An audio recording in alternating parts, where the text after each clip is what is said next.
Le ministre de l'Intérieur est arrivé en gare Saint-Charles à Marseille en tout début d'après-midi, une visite au pas de charge. C'est une très grande ville, chère à mon cœur.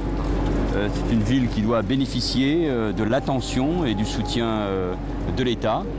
Je suis le ministre de l'Intérieur et c'est important d'affirmer la volonté de l'État de bâtir des partenariats et pas uniquement dans le domaine de la sécurité. Et pourtant, sa première étape dans la cité phocéenne, le nouveau ministre de l'Intérieur l'a réservée à l'hôtel de police, une étape qui a duré plus d'1 heure. Du côté des syndicats, on attend beaucoup de cette visite. Depuis le début de l'année à Marseille, 12 personnes ont été tuées par balle.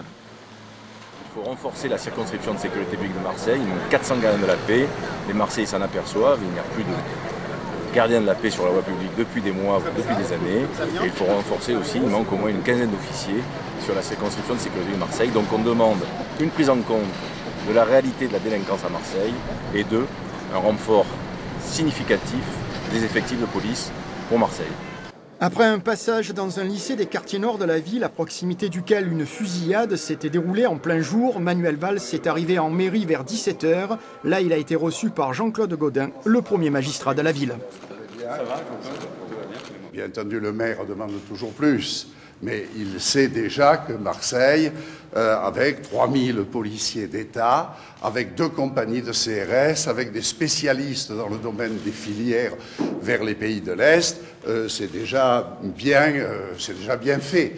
Et si le ministre veut faire plus, bien entendu, ça ira bien. Je suis un adepte de la culture du résultat, mais pas forcément des chiffres qu'il faut à chaque fois imposer, parce que la police a besoin de travailler dans la sérénité.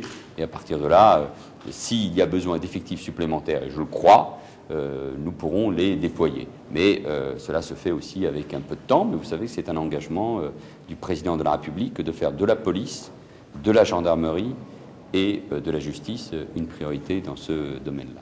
En préfecture de région, le ministre est ensuite allé à la rencontre des responsables des services de police et de gendarmerie. Il a également reçu l'ensemble des syndicats des forces de l'ordre.